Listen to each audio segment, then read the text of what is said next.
Hello all you lovable people, this is your Madhupadana Trajan here to creep you out. Yes, I'm quite capable of doing that because a lot of them have told me. Having said that, I'm here to help you not creep anyone out. It's a very interesting social experiment we did. I went around asking people, have they ever been creeped out? You know what, honestly about 100% of them admitted that they've been creeped out, and some honest souls actually admitted that they've been creepy to the other. So in this episode, I'm going to help you not to creep anyone out.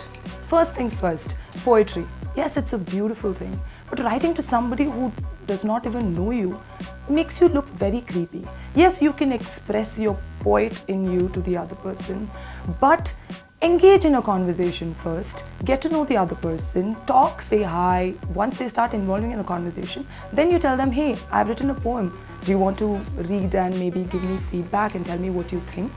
If the response is positive, if they manage to appreciate you, if it is really nice, or maybe some people really want to be nice to you, then you tell them like, you were in my mind when I wrote the poem, or I wrote this poem for you.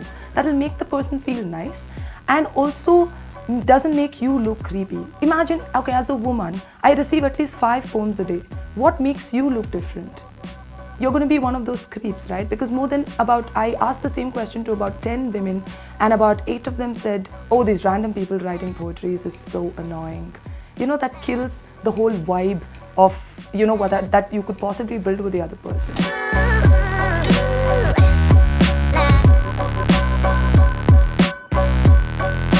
The next one is drunk texting. Guys, you need to completely avoid doing this. You know what I do when I go to have a beer or two? There's a simple tip.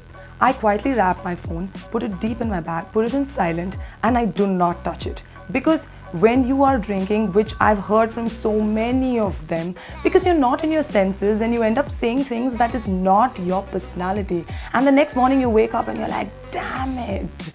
Why would I do something like this? That is not even me. And even if you're not already, none of us even realize that we are being creepy. On top of it, without your senses, if you're sending any messages, come on, it's obvious. This is a very obvious point, but still, since I've heard it from many of them, I wanted to highlight it. Talking about drinking, if you see the previous episode, the link is below. One of the girls have mentioned that guys walk up to them and say like, can I buy you a drink? This is very common because I've experienced this myself while I've been hanging out with my girlfriends. On the ladies' night, our drinks are free. So if you're going to walk up to me and say that, let me buy you a drink, that actually puts the woman down. Because are you trying to tell her that she cannot afford her drink and you're better than her? Or is that the pickup line? And it's so shady on a ladies' night walking up to a girl, you know what? I think I should help you come up with better pickup lines. Oh yeah, that's a good episode idea. But okay, maybe next episode. So do not walk up to a girl and offer to buy her a drink until and unless you know her. So here's the next thing. One of the shadiest things you can do. You are introduced to a girl and you forget to take her number. Maybe you're too nervous and then you go back home and realize I really like that girl. You know what? Find that girl on social media, because who is not on social media? It's so easy to find the other person. Now ask your friend, whoever introduced the girl to you, and get to know her full name and approach her on social media and ask her for the number. The shadiest thing you can do is to get the phone number from your friend that introduced you to the other person, because it's intruding in someone's privacy. Phone number is a very personal thing, and when someone takes a phone number and messages me, I'm like, dude, why are you being so creepy? You could have approached me and asked me for the number. That's a very turning off thing. At least for women, it is very, very turning off. It's an absolute put off for any woman. It obviously puts you in this whole line of shady people, and you can't even expect a reply back. That's a promise from my end.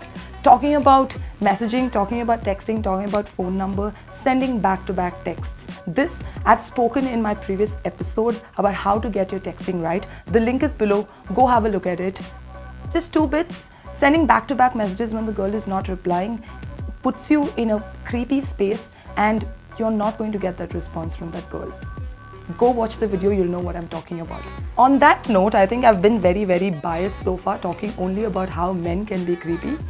Here is an interesting message that I received from one of our Karma Talkies followers. He spoke about how he was creeped out by a girl. Let me read out the message for you. There was a girl who was kind of my assistant for my share maintenance, and I always talk only about professional stuff with her. It's been 2 years. Last week she sent me some forward message. It was kind of fun, and I felt for the first time, why am I being so formal to her? I asked her out for a coffee. She said okay. And then she went on and on about how afraid she is to go out, and I felt kind of weird, and I said, hey, it's cool if you don't want to go out with me. And then she started to say, I'm sorry, I didn't mean to hurt you, and I felt very creeped out, and I did not pursue the matter further. So my answer would be, maybe the girl is not really used to going out on dates or coffees, so you should have put her on a comfort level before even asking her out for a coffee. That is just my 2 bits. I think it makes sense. One other interesting thing, I was talking to my friend, and he actually managed to go on 2 dates with a girl, and I don't know if it was a date or hookup or whatever, I couldn't care less. And the 3rd time he met her along with her friends, and she introduced him as the boyfriend. Girls, bad move. I think that is creepy for anyone, because if you're not dating or if you guys are just hooking up, I think it should stay there until things are clear and you don't go around introducing the person as your boyfriend or girlfriend. On that note, if you have any interesting creepy stories to share, please write to me. Subscribe to Karma Talkies on that note. Hit on that bell button, share it with your friends. We are more than open to messages, and we are here to help you and find answers for you. Alright, so that's it for today, guys. Stay tuned to Karma Talkies. We have such amazing episodes lined up for you guys, and I will see you guys very soon. This is Madhumita Natarajan for Karma Talkies.